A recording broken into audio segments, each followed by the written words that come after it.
it's Penny here, and today I'm going to be talking about all the books that I read in July. This is a bit of a late one, but I'm catching up. In July, I only read 7 books. Only, I mean 7 books is still a good number, but for me, that's not many. I think it was my worst reading month. Although maybe if you count pages read, it isn't that bad because I did read one really chunky book, and that took most of the month.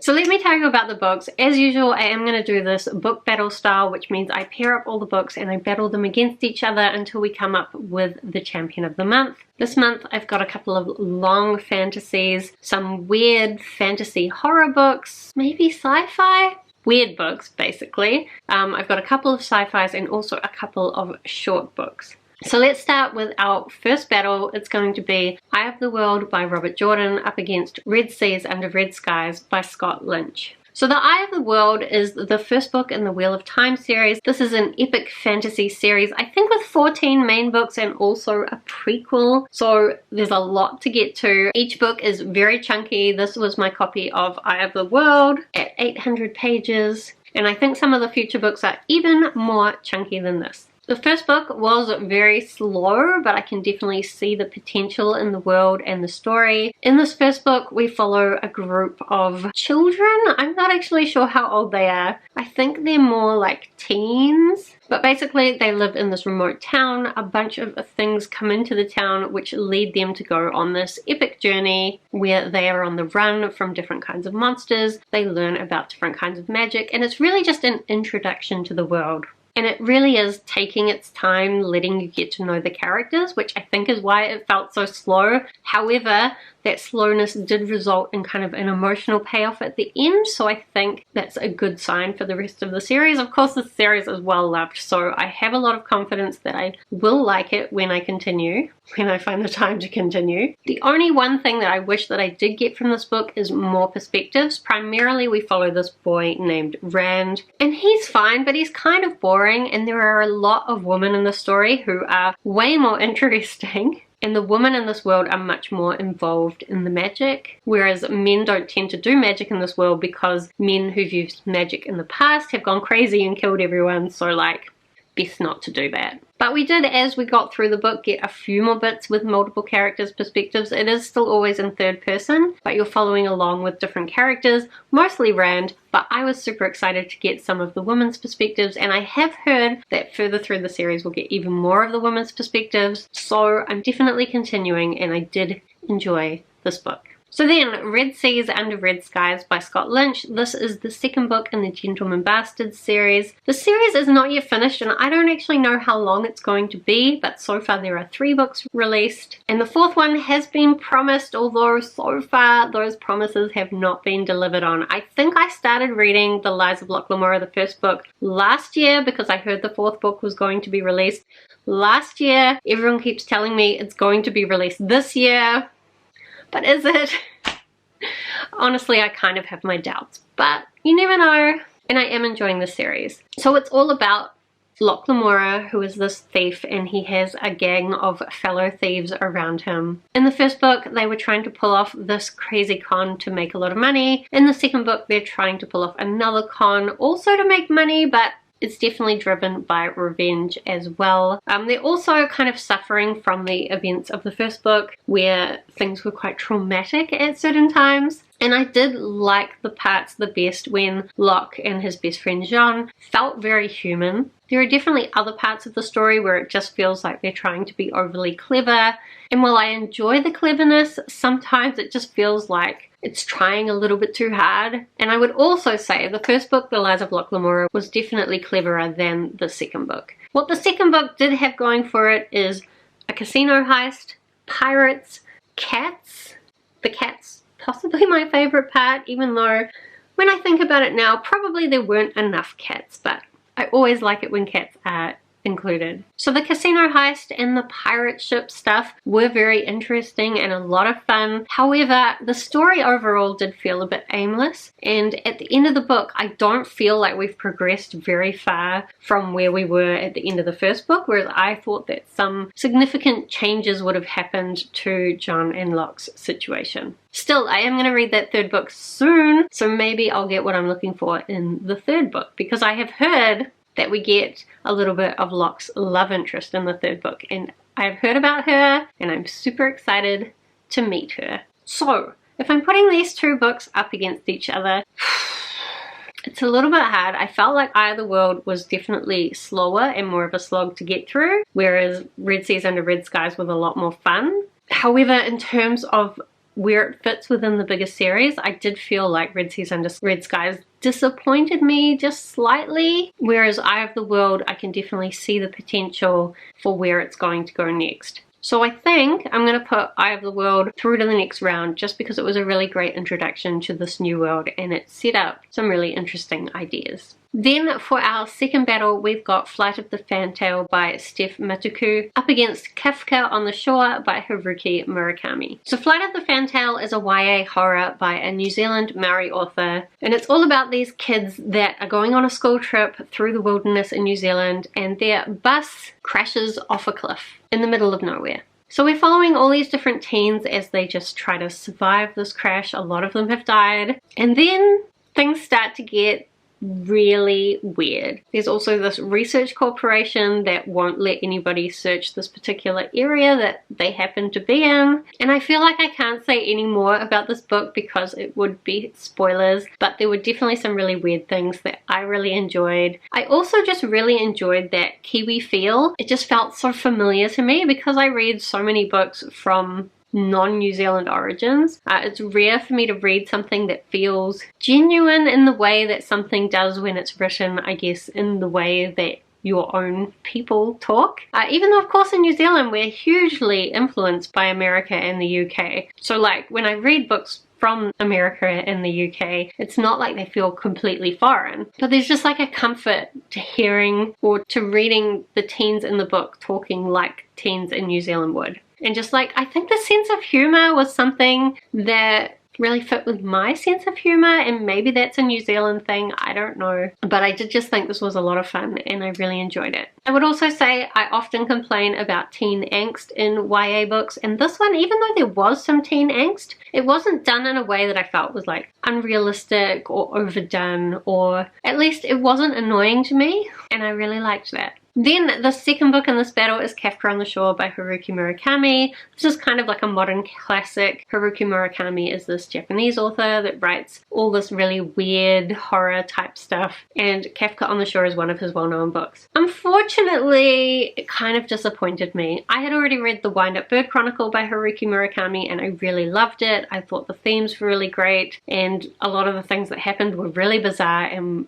kind of blew my mind, and I thought the way the characters talked and the things that happened were just amazing. But this is not a review of The Wind-Up Bird Chronicle, which is a rave. This is Kafka on the Shore, which unfortunately disappointed. So we're following a 15-year-old boy who's running away from home.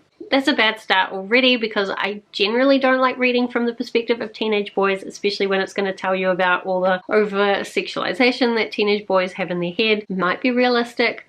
I don't want to read it. As well, later in the book, he does a bunch of things that are not good, and you can argue that some of those things happen in dreams. However, the whole book is kind of about questioning the difference between reality and dreams and thoughts, because everything that we experience in the real world is still hugely colored by our perspective. Anyway, I didn't enjoy reading his perspective, is the main point. There is another storyline which in the beginning I absolutely loved. It's about this man who is able to talk to cats. He's also not very smart, and because of those two things, he kind of goes around helping people to find their lost cats by talking to other cats. Like, have you seen this cat? And the other cats will say, oh yeah, that cat, I've seen him over there. And I really enjoyed his conversations with the cats. It was really great. Unfortunately, then things took a turn. We had some horrible animal cruelty, which went on for quite a while, and I didn't enjoy that either. And then he stopped talking to cats and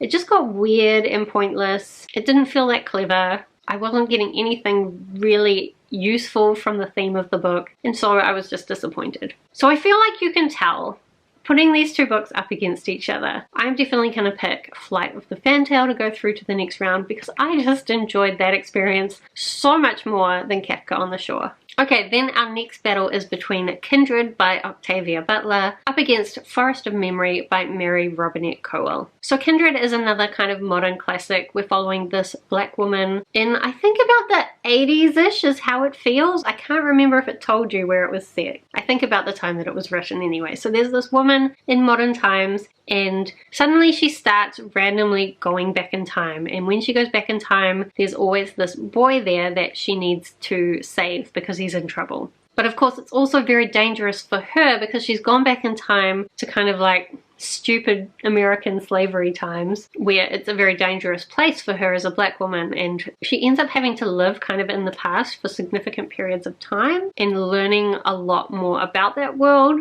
And it does do a very good job of explaining what it must have been like for black people back in that time, and also still the difficulties that black people have today, or at least that they had in the 80s. They still have them today, the same problems.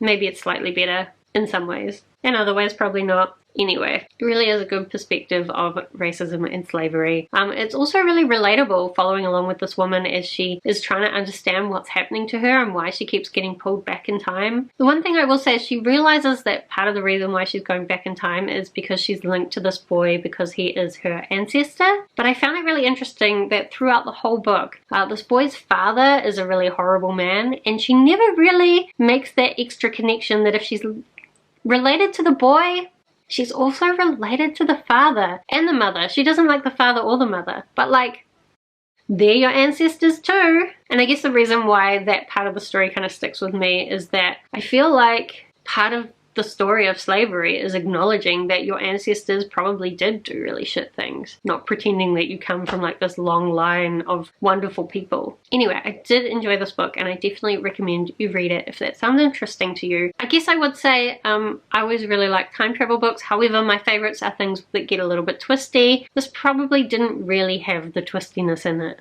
that I would have liked, but the time travel concept was still interesting, so I still enjoyed it. Then we have Forest of Memories by Mary Robinette Kowal. This was a super short story, and that was my main problem with it, is that it wasn't long enough. In this short story, we're being told a story by a woman who lives in this future where everyone has a personal assistant that records all your memories for you and will bring up memories when you need them. She's also an authenticities dealer because in this world people can print whatever kind of objects they want, but there are certain collectors who like to collect real objects, and so she tracks them down and sells them to collectors. Now, when she's off collecting this authentic, genuine typewriter, she ends up in an incident where she's, for a period of several days, taken out of the zone where her personal assistant can contact her and her memories are not recorded. So this story is her typing the story of what happened to her on this typewriter because a collector has bought this story from her. I really liked there's mistakes in the typing throughout it. It made it feel again more authentic. And there's also kind of this element where the parts where she's telling it while her memories were being recorded, she's completely certain about what happened. She can tell you like word for word what people said. But in the bits where she wasn't having her memories recorded, she talks about like, I think this happened, I'm not sure, but maybe this happened. So I really liked the way this story was written. I also thought the world was really interesting. But the thing that let me down a little bit is what happened when she was out of this memory recording zone wasn't really fully fleshed out, and I feel like that's just because it was a short story. And then the ending was a little bit unsatisfying for me because I felt like it didn't really tell me enough. I really would have just liked this to be a longer story so that I could have found out more about the world and more about what was going on. But unfortunately, that's often the way it is with shorter stories. So if I'm putting Kindred up against Forest of Memory, I think that I would go with Kindred. I did enjoy the writing style of Forest of Memory better, and like just the general setup was better. But because it was so unsatisfying in the end, I have to admit that I do think Kindred will stick with me for longer. Some of the things that happened and the perspectives that it gave, I think will stick with me for longer. So for that reason, I'm going to put Kindred through to the next round. Okay, so then we will be up to the semi-finals. There is one book that's jumped straight into the semi-finals, but we'll get to that one. So our first battle is going to be between Eye of the World by Robert Jordan and Flight of the Fantail by Steph Makutu. This is one of these hard ones where it's hard to compare them because both books were trying to do such different things. Eye of the World is setting up this epic world and it's really trying to show you the potential of what's going to happen, introduce you to all the magic, get you to care about the characters. And I do think Flight of the Fantail did make me care about the characters, but I probably still don't know them as well as I did the characters of Eye of the World. But of course there's a lot more pages and a lot more words in Eye of the World, like 3 or 4 times as much, so fair enough. And Flight of the Fantail was just trying to be fun. It wasn't trying to set up any kind of amazing magic system or science fiction elements. It was just like, here's some weird shit, I hope you enjoy spending some time with it. And I did. I really did. So like in some ways, the reading experience of Flight of the Fantail was better than Eye of the World just because it was a lot of fun. But I feel like it's hard to be objective because of course, so many people love Wheel of Time and so I have so much hope for the series. But maybe that hope for the series shouldn't be part of this battle because that's not really about this one single book that I read. So maybe if we just go purely on the amount of fun I had during the reading experience, in that case, I think I'm going to put Flight of the Fantail through to the finals. Then for our next battle we have Kindred by Octavia Butler up against Upright Woman Wanted by Sarah Gailey. So Upright Woman Wanted is another fairly short novella and you don't learn much about the world that it's set in, but it has a very Western vibe. We're following this girl, I think maybe she's kind of 20-ish. She's been having a secret affair with this other woman who gets in trouble for sharing propaganda. So she decides before she gets in trouble to run away and join the librarians. The librarians are this group of women that travel around distributing approved reading material and she views them as like the pinnacle of morality, and so she thinks that maybe if she joins them they can like fix her. However, once she joins the librarians, she discovers that they are not what she expected at all. I really enjoyed the writing style. I thought it was a lot of fun to read. The only downside is I did feel like the plot was kind of lacking. It was a really interesting world. The writing style was great, but like what really happened? Some things. It was almost just a romance, which really isn't what I was expecting from it. But I do think if you're looking for a book that kind of examines that bury your gaze trope, the idea that LGBTQ characters always kind of have traumatic experiences and end up dying or having awful things happen to them in books, this really turns that on its head and I did really like that. I think Sarah Gailey is really smart with the way that they come up with their stories. I did really enjoy Magic for Liars by Sarah Gailey, but I just felt like I wanted more from Upright Woman. I think that if there had just been a little bit more plot, I think I could have really loved it, but unfortunately I just really liked it. So if I'm putting Kindred up against Upright Woman Wanted, again I just think Kindred will stick with me more. I really enjoyed the reading experience of Upright Woman Wanted, except that in the end I was like, give me more! Tell me more about this world, tell me more about what's happening. But really I don't think that was the point of the book. I think it was just meant to be a story about this girl running away to join the librarians and going on a journey of self-discovery, while also falling in love. And if you know, I don't really like romance stuff, so it shouldn't really be a surprise that this left me a little bit unsatisfied. So I'm going to put Kindred through to the finals. So that means we're up to the finals. We're going to pick the champion of the month. And the 2 books that we're going to choose from is Flight of the Fantail by Steph Makutu up against Kindred by Octavia Butler. And again, this is really hard because both books were trying to do such different things. Flight of the Fantail is just trying to be fun and weird and a good time while still kind of being awful. But Kindred is really like examining real world themes and it's really clever with its time travel. I definitely would say that the science fiction elements in Kindred are a lot smarter than Flight of the Fantail, but again, Flight of the Fantail was never trying to be clever. It was just trying to be fun, just trying to entertain you and tell a good story. And from that perspective, Flight of the Fantail did a great job of doing what it was supposed to do. However, if we come back to, again, which book is going to stick with me for the longest, I think that I would probably have to say Kindred is the one that's going to stick with me. And also, like, I got some good lessons from that. If I ever start just popping back in time, I've got some things to try, so like useful from that perspective. So yes, I'm gonna pick Kindred as the best book of the month. So do let me know if you have read any of the books that I read in July, or whether you're interested in reading any of them. If you have read some, would you have picked differently anywhere through the battle? Otherwise, thank you so much for watching. I hope that you are doing well, and I will see you next time.